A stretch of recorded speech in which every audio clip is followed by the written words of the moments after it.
Welcome everyone. It is Wednesday, which means it is time for our Midweek Connect. My name is Carrie and I'm the children's worship pastor, and my husband and I are also volunteer pastors here, and I'm just so thrilled to be able to welcome you here today. This is just a quick time to connect halfway through the week. And if you are here live, feel free to join in on the chat. In the comment section, we have pastors there who would love to connect with you and pray with you and answer any questions that you have. We'd also love for you to share this video. What better way to share the love and the grace of God than just sharing this with our friends and the family so that they can experience it as well. Hey, and coming right up, we've got a little bit of worship. We've got Pastor Scott who's going to meet with someone that I think we're all going to really enjoy.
Nothing can stand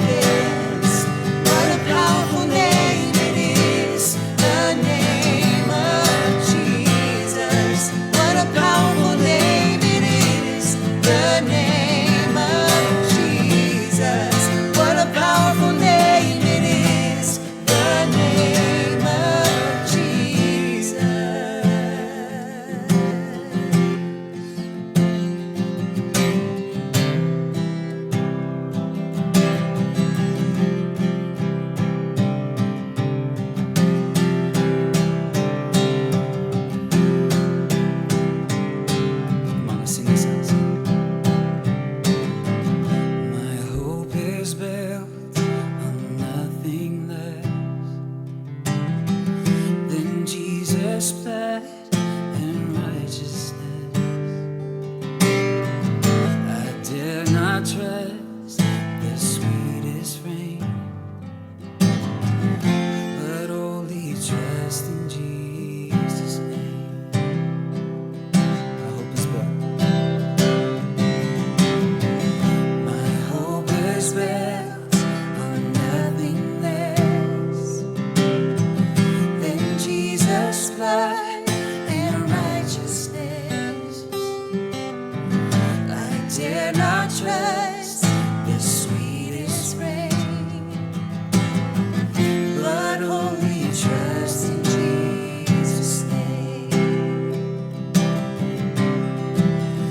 Christ alone, cornerstone, weak made strong in the Savior's love. Through the storm, He is the Lord, Lord of all.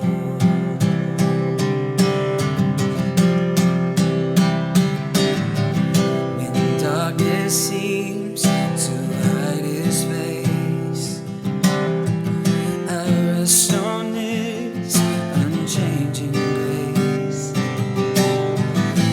In every high and stormy gale, my anchor holds within. Come on. My anchor holds within the veil. Christ alone, cornerstone, weak made strong in the Savior's love. Through the storm, He is Lord, Lord of all.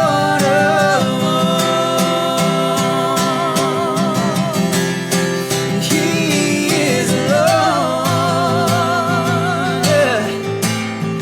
He's the Lord of all.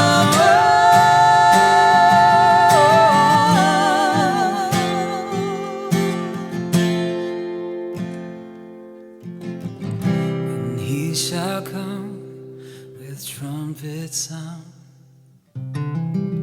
Only heaven in Him be found, just in His righteousness alone, and faultless stand before the throne. Ah, yeah, yeah.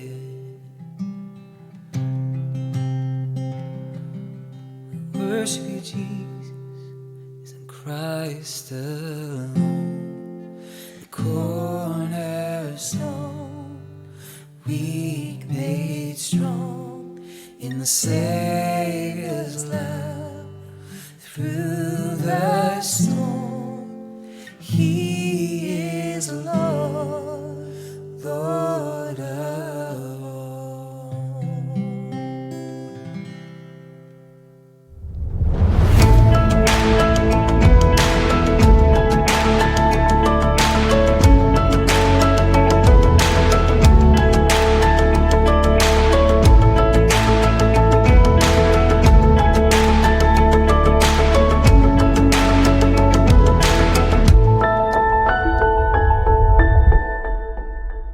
All right, welcome to Midweek Connect. It's a show about really Southwest Riverside County and how we can be most helpful to each other. And we've got an amazing guest here, Aaron Adams. He's the city manager of Temecula, and it's our pleasure to have him here. We're going to talk about helpful information about really how to be and how to behave during this pandemic and what the city is doing in cooperation with health officials, other municipalities regionally, as well as the federal government to get through this well, safely, and then to recover. So we're going to have a good conversation together. Aaron, it's a great pleasure to have you here. Thanks so much. Thank you for having me. And we've got to be very clear here. We are all obeying, right? Mm-hmm. This is both government and church streaming services are considered essential. And so wearing our masks, social distancing until the camera starts, and then we're uncovering our masks. So thanks for being here. I appreciate it. Just on a personal level, Aaron, you and I are friends, and you've been a part of Rancho for a long time. It's been a pleasure to get to know you and your family. How are you doing, you and your family, during this, quarantine and stay-at-home season? I think like every American, we're adjusting, but it's definitely unusual. The kids are home. I have one in college, one in high school, so they're obviously moved into the virtual learning. They have their time of school within the house. My wife also works, and she is telecommuting.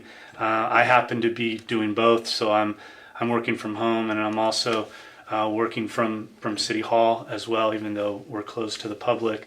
But it's been a very interesting table conversations. We're eating a lot. We're cooking a lot. I know some in the household are stir crazy, and they want to know when this is going to end. And it's hard to answer that because we don't know. But we're following the rules. It's driving some crazy, but we're making the best of it, and I do enjoy, the time with my family, and that's something that I'm sure I'll look back on and really be grateful for. Yeah. You and I have similar aged kids, and having them back at home, there's great parts about that, but they're losing a lot. They had their life and their independence, and especially those in college, and then for them to be back home with mom and dad. There's some good parts about that, some connecting parts, but also a little frustrating, and sometimes that spills out as well. Yeah. Now, what will you look forward to most when this is kind of over and we get back to normal and we can hang out with friends and go to restaurants and go to work? What are you looking forward to the most on the other side of this? We couple of things. I think I will look forward to most just embracing family. Not through a Zoom call, and we have family spread out all over the United States, like most, and we can't see them, we can't be there for them. We're very family focused, and we get together, and we're always hugging on each other and doing all the things that you can't do now. So I think that will be a very emotional time for everyone. We also like to plan vacations. Maybe not cruises in the near term, I don't know. But just having something on the calendar to look forward to getting away, getting out of town, going out to dinner, and just enjoying a restaurant or a movie. Those will be some things that we got on our list, waiting for. Now, this might be a strange question, but some people are experiencing some really nice times staying at home. What will you miss from this stay-at-home period? Probably like you, the kids are wanting to get back to their college lives and where they don't have curfews and don't get to have cafeterias and things like that. But having them there for a extended period of time just to talk and debate, but be stuck together. I think Kimberly and I will miss that because it is going to go back to normal here soon at some point, and they're going to go back to their friends and their lives, and so we kind of got a little bit of what we had come back to us in some ways, but they're going to go back to their young adult lives too. Yeah, we will miss that as well. It's been kind of fun for sure. All right, let's get into city business here. Of course, municipalities are bearing a huge responsibility, a lot of weight on your shoulders and the shoulders of your staff. You are primarily responsible for the public safety of this city and in some respects of the region as you work in cooperation with other cities. So when this hit and it became serious that we needed to very much rally together and respond dramatically, what did the city do right away, and what were the priorities? We are the lowest level of government as the city of Temecula. But the most impactful. closest to the people. Yes, that's right. and we like that because we were accessible and approachable. Mid-March, our world was turned upside down, and I could feel the world closing in. We were watching it.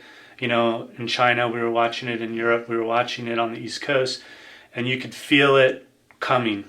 but you didn't really know what was going to happen or how you were going to react to it. One of the first things that we began to do as government orders were coming down from the state and from the feds and from the county was we began canceling events, right? There was congregation orders that would come down, and that seemed all relatively easy and doable. Then we began to shutter facilities, which I have staff assigned to, which is problematic and challenging. So as you started to close down the city, you really started to feel the weight of this pandemic, that it was coming to Temecula, and we weren't immune to it. Then it became necessary for me to sign a local declaration of emergency, which is the first in my career that I've ever had to sign in 25 years, and I hope I never will have to do this again.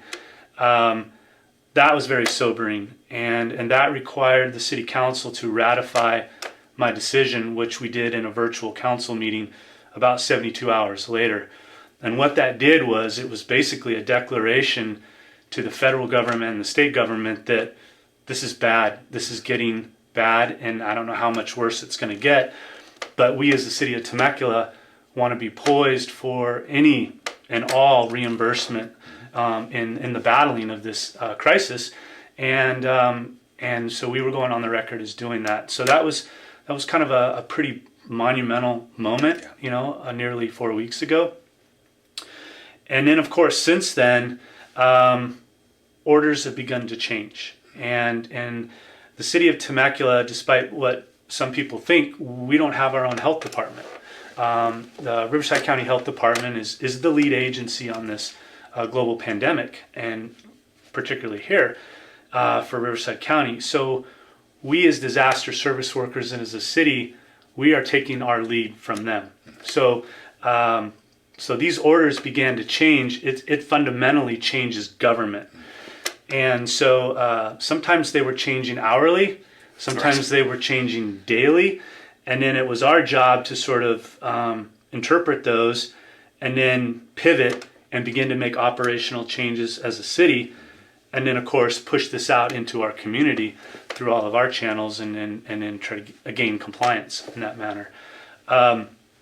So that is still happening as you and I sit here today.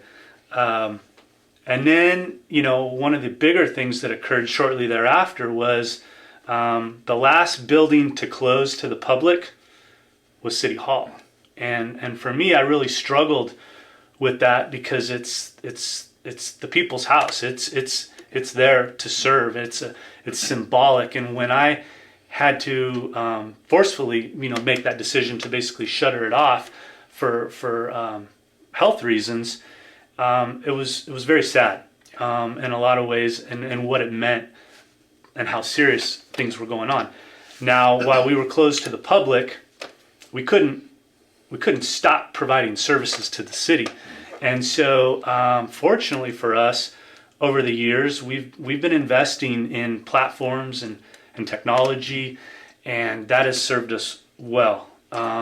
Because within about 48 to 72 hours, we had to flip a switch and become a virtual city. I can tell you from experience, we're pulling 2 permits right now. And it's still happening. It's still happening. And I'm telling you, it's been smooth dealing with the plan checkers and the administrators and the fee payments system. It is really working great. So love to hear that. Congratulations to you, Pratt. Well, you had the foresight to plan on that in advance, and it's working. So congratulations. No, folks are answering the phone. It's a skeletal crew housed inside City Hall. We have many folks that can work and telework. So we have, again, the development services, the code enforcement, the police, the fire, plan check, building and safety, code enforcement. All these are still remain available, and like I say, we might be closed to the public, but we're still very much open for business. Yep. Let's talk about health and public safety. This is, of course, the main priority for us all, right? Immediately when this thing got serious, as you said, well put, that this was closing in on Temecula, and there are people in our city who have contracted COVID, and there are people, there have been several dozen in the county that have unfortunately passed away. So public safety is the top priority of the city every day, but especially in seasons like this. the responsibility is pretty heavy. Even though there's not a Temecula Health Department, there is a lot of coordination going on with Riverside Health Department and Temecula Valley Hospital, regional hospitals, and healthcare. Us sitting at home, what can we do to help you, the region, and the county in terms of health and public safety? Yeah, no, several things. And just because we're not the lead agency doesn't mean we're disengaged. I just want to make that clear that on a daily basis, we are in communication with Riverside County Public Health, the Executive Office, Temecula Valley Hospital, large employers, the Chamber of Commerce, Pechanga. And so there's a lot of folks that are doing some amazing things right now. In the past, we've had needs at Temecula Valley Hospital with donations for food for the employees, protective gear. We've put those out through the city platform, and our community is continuing to respond. As those needs continue, I would ask the community to continually remain generous and step up, and let's help our frontline health professionals right here in our backyard in Temecula Valley Hospital. And we've been excited to participate in that. A word came through the city through a press release, and we mobilized our crew and delivering masks to local hospitals. And it's really cool to see, that the average citizen could make a difference. Yeah. And to do something. And it might seem small. Here's a few masks, and we can deliver those, or we have a whole ministry making these masks. And it's one of these right here, and to distribute those to each other and to the frontline healthcare workers has been fun. There's a little sense of satisfaction there that we're in this together and we can make a little bit. Absolutely, of a difference. And folks are making a difference. We're hearing the stories about sewing groups, that are in Temecula that are providing these to the hospital. We're going to need that to continue, but the frontline folks at the hospital are doing an amazing job. They've equipped their facility. They're prepared for any surge that may potentially occur. They are going through the channels with national stockpile and ventilators, and it's pretty amazing to sort of watch all of this occur. But what else we need right now? We would ask Temeculans to continue to mask up, right, and stay home unless you have essential needs out in the community, which would be, groceries and banking and essential errands and gasoline. But if you don't have to go out, please do not go out. The other thing that I'd like to acknowledge, and I'm seeing this as I travel through the city, most folks are doing a really good job of adhering to the orders, this physical and social distancing. But we're going to need to continue this for a period of time, and we just ask that everyone continue to do that. And if you need to get outside, I need to get outside.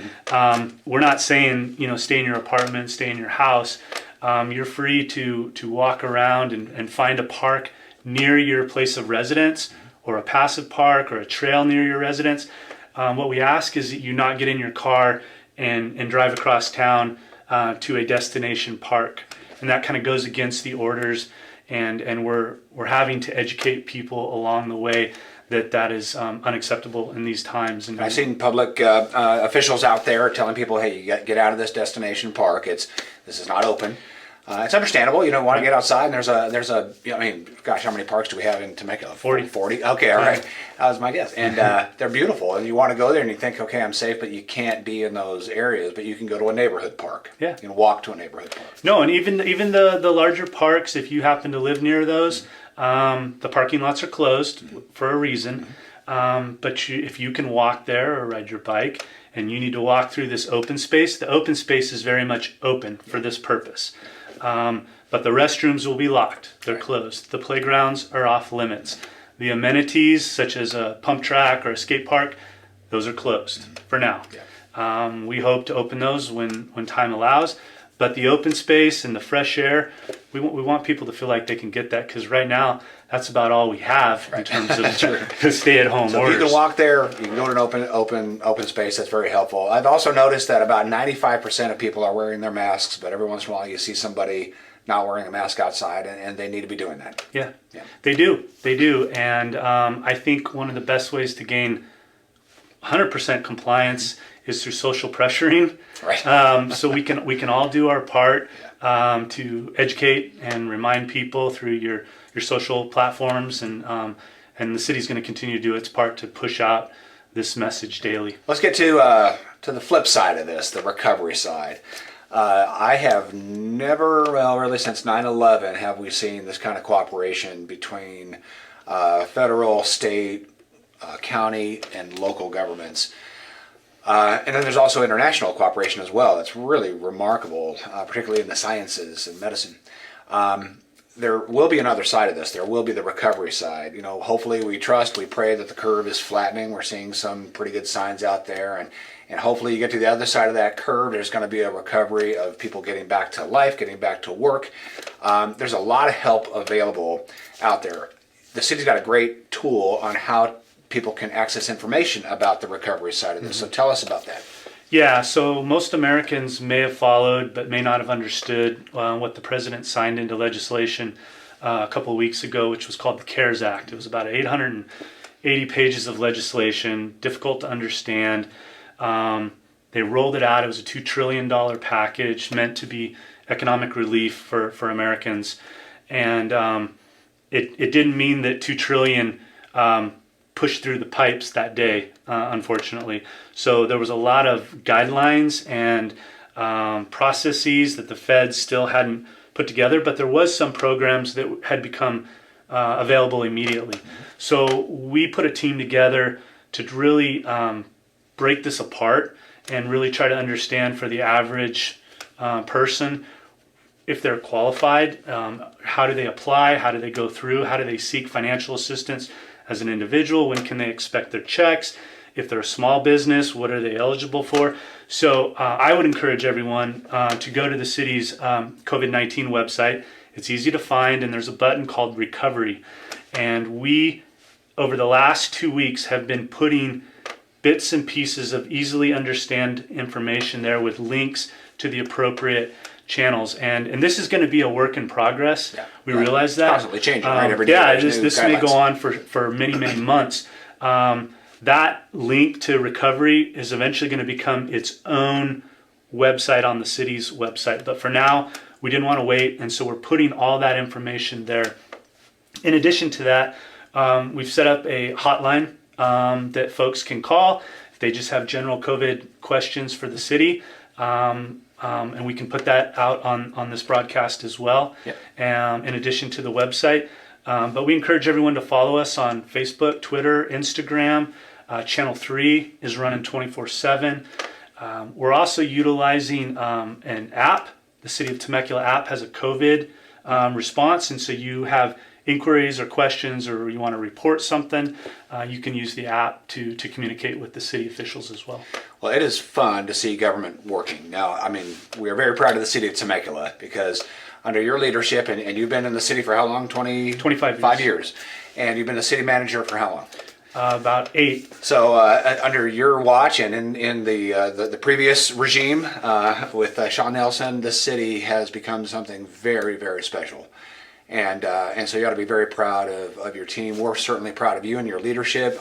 We are a well-run city day to day, and given this crisis, the mettle of an organization really rises, and you have all stepped up to that and are leading very well. So we're so excited for your leadership in the city of Temecula, and we can all use these resources that are available to us, and we will get through this. We'll get through this together, and I believe we will emerge stronger than ever with our value set, better, and just cling on to each other a little more tightly, and we'll be a better city as a result. So, Aaron, thank you. I'd love to shake your hand, give you a little bro hug, but we can't. So back to the mask. Yeah. And thanks so much, and God bless you and your family, and the city staff and the healthcare workers, and we appreciate you being here. Thank you for this opportunity, Scott. God bless you. Yep.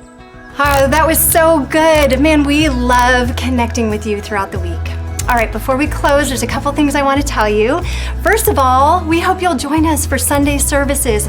We've got Rancho Temecula, Rancho Murrieta, and Rancho en Espanol all live streaming on Sunday. You can learn more about that at rancho.tv.